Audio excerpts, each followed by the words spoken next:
Pemirsa, PT Indonesia Asahan Aluminium sebagai salah satu produsen terbaik di Indonesia terus berusaha untuk bisa menghasilkan aluminium berkualitas tinggi baik untuk pasar domestik maupun internasional. Salah satunya adalah dengan membangun smelter grade aluminium refinery atau SGAR yang berlokasi di Mempawah, Kalimantan Barat.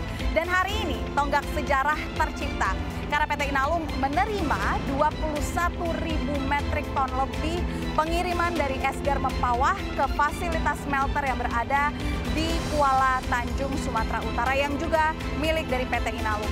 Lantas seberapa penting pengiriman perdana ini untuk rantai pasok aluminium nasional? Anda menyaksikan Mining Zone bersama saya, Syafi Nastasya.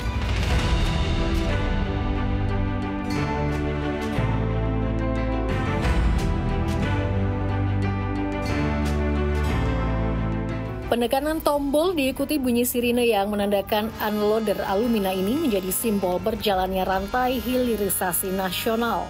Pasalnya alumina pertama dari smelter grade alumina refinery atau SGAR Mempawah tiba di smelter aluminium Inalum di Kuala Tanjung, Kabupaten Batubara, Sumatera Utara. Momen ini menjadi tonggak sejarah penting dalam rantai pasok industri aluminium terintegrasi di dalam negeri. Mulai dari pemurnian bauksit menjadi alumina, lalu diproses menjadi produk aluminium. Tak hanya itu, pengiriman perdana alumina dari Kalimantan Barat ini menjadi salah satu bentuk dukungan hilirisasi berbasis sumber daya alam yang sesuai dengan asta cita pemerintahan Presiden Prabowo Subianto. Proyek SGAR fase 1 PT Borneo Alumina Indonesia di Mempawah, Kalimantan Barat memiliki kapasitas produksi hingga 1 juta ton alumina per tahun. Proyek ini dirancang untuk mendukung pengolahan bauksit domestik secara mandiri. Dari 1 juta ton alumina yang dihasilkan, 550.000 metrik ton akan digunakan oleh Inalum sebagai bahan baku utama produksi aluminium. Sedangkan sisanya akan dialokasikan untuk memenuhi permintaan pasar. Ini penting sekali karena salah satunya adalah yang utama ini bukti konkret dari grup MindID khususnya Inalum beserta anak perusahaannya PT Borneo Alumina Indonesia bahwa ini bukti konkret realisasi dari program hilirisasi yang dicanangkan pemerintah. Jadi alumina ini akan langsung kita gunakan di area produksi kita dan akan berlanjut sampai remap capacity 100%-nya PT Borneo Alumina Indonesia. Dan ini tentu di sisi bisnis impact kepada competitiveness Inalum. Selain juga itu, selain secara bisnis, aspek sosial, penyerapan tenaga kerja, dan juga impact kepada pertumbuhan ekonomi di daerah ini juga langsung terrealisasi. Jadi ini merupakan milestone yang sangat penting yang bersejarah untuk grup MindID, Inalum, dan juga anak usahanya. Senada, Komisaris Utama PT Inalum, Musa Bangun, turut mengapresiasi kolaborasi PT Inalum dan Antam yang juga merupakan anggota holding grup MindID dalam pembentukan PT BAI. Bahwa mulai hari ini PT Inalum akan menerima bahan baku alumina itu produk dari anak perusahaan kita sendiri, yaitu PT BAI yang ada di Mempawah, Kalimantan Barat. Tentunya ini merupakan satu prestasi dan kebanggaan bagi kita semua, karena kita tahu PT Inalum ini sebenarnya sudah 40 tahun, yang dulunya adalah PMA, tetapi dulunya kita tahu bahan baku alumina itu adalah diimpor. Hari ini ternyata setelah program pemerintah Pak Jokowi sebelumnya membuat program hilirisasi, hari ini di lingkungan MindID sudah membuahkan hasil di mana bahan baku alumina kita sudah mampu memproduksi sendiri dan alumina sendiri adalah bahan bakunya adalah bauksit. Bauksit itu diproduk oleh PT Antam yang merupakan MindID juga. Jadi saya kira ini suatu ekosistem hilirisasi yang terintegrasi. Dan mudah-mudahan ke depan akan kita masuk kepada pengembangan-pengembangan karena kita tahu bahwa kebutuhan aluminium nasional sampai hari ini kita masih sangat besar.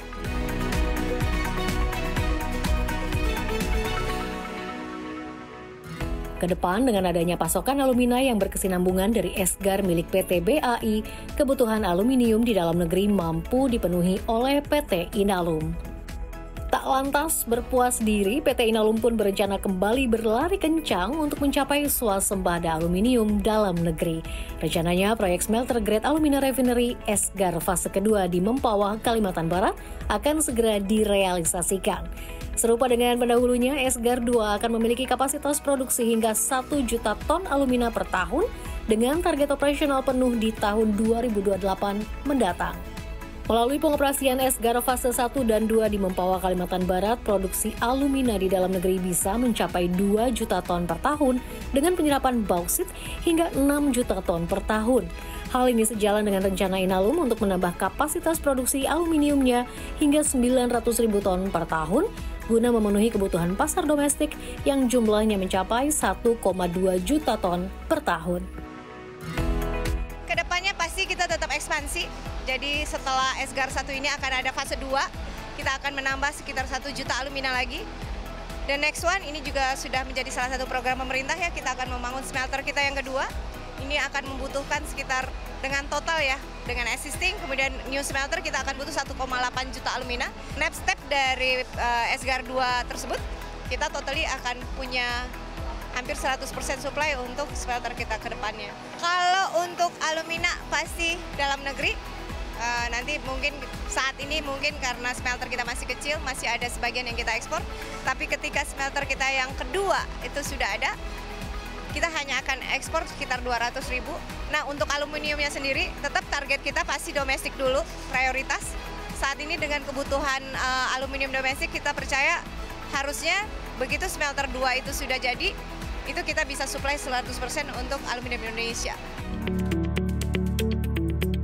Di sisi lain, multiplier effect atau efek pengganda proyek Esgar juga membawa dampak positif bagi Kabupaten Mempawah.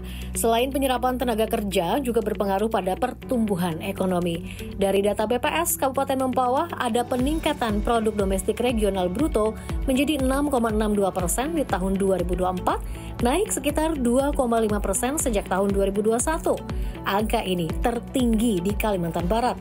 Esgar juga berpotensi menghentikan masuknya 56% aluminium impor guna memenuhi kebutuhan domestik sehingga pemerintah dapat menghemat devisa sekitar 3,5 miliar dolar Amerika Serikat setiap tahunnya.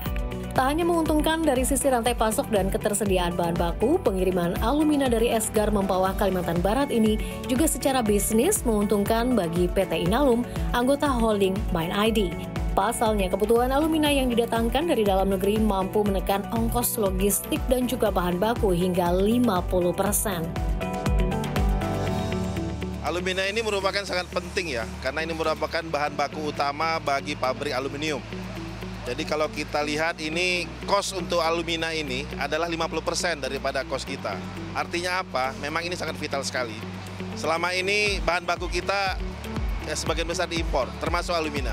Namun sekarang dengan kedatangan alumina BA ini kami sangat bergembira karena dengan demikian supply chain daripada perusahaan kita tambah baik, berdampak kepada keuntungan juga akan semakin baik. Jadi kalau pengiriman saya pikir tidak ada yang berubah ya, mulai dari nanti dari pelabuhan Kijing, kemudian sampai ke pelabuhan Kuala Tanjung, kemudian masuk ke silo kita, baru setelah itu masuk ke proses kita gitu ya. Jadi semuanya seperti biasa saja. Tapi dari sini dengan masuknya alumina dari BA ini, tentu saja tadi disampaikan penghematan akan lebih baik karena paling tidak ongkos logistiknya lebih kecil gitu ya. Kemudian juga kita juga dengan anak kita sendiri, artinya nanti secara konsolidasi keuntungan BAI juga merupakan keuntungan Inalum. Jadi ini merupakan milestone yang sangat baik bagi Inalum untuk lebih maju ke depan. Penggunaan produk berbahan aluminium kerap ditemukan dalam kehidupan kita sehari-hari, mulai dari kaleng minuman bersoda, kendaraan bermotor, baik konvensional maupun kendaraan listrik, hingga kebutuhan komponen pada pesawat udara. Data dari United States Geological Survey (USGS), cadangan bauksit yang melimpah ada di sejumlah wilayah Asia, Afrika, hingga Amerika, di antaranya Guinea, Australia, China, dan Indonesia. Dalam prosesnya, bauksit yang sudah ditambang diproses pemurnian di smelter grade alumina refinery atau Esgar. Alumina yang dihasilkan diolah di smelter aluminium. Aluminium lalu diproses secara elektrolisis menjadi aluminium cair yang siap untuk dicetak. PT Inalum hingga kini telah memproduksi 3 jenis aluminium yang melalui proses pengolahan dan standarisasi tinggi, yaitu aluminium ingot, alloy, dan juga billet. Tadi kita sudah lihat bagaimana proses pengiriman dari Mempawah sampai ke dengan smelter yang berada di Kuala Tanjung ini, dan ini yang di samping saya merupakan beberapa contoh hasilnya. Nah, ini yang di samping saya ini adalah aluminium ingot. Jadi dia cukup besar. Lalu di sebelah kiri saya ini ada aluminium alloy, jadi dia bentuknya lebih kecil.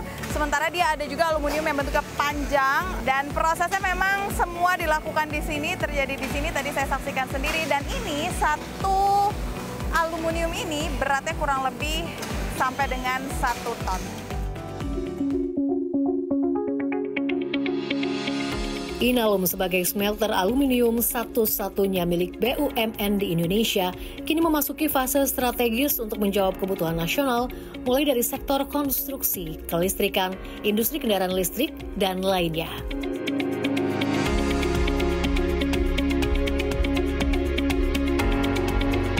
Pemirsa, PT Inalum terus memainkan peran penting demi bisa mewujudkan swasembada aluminium dengan percepatan hilirisasi dan juga meningkatkan kapasitas produksi. Selain itu, PT Inalum juga terus menjalin kemitraan secara global dan juga membangun ekosistem industri demi bisa menjaga ketahanan industri di dalam negeri. Dan ini tentunya sesuai dengan cita-cita Presiden Prabowo Subianto. Dengan demikian, PT Inalum siap untuk bisa menjadi tulang punggung dari terwujudnya Indonesia Emas 2045. Dari Kuala Tanjung, Sumatera Utara, tim CNBC Indonesia melaporkan.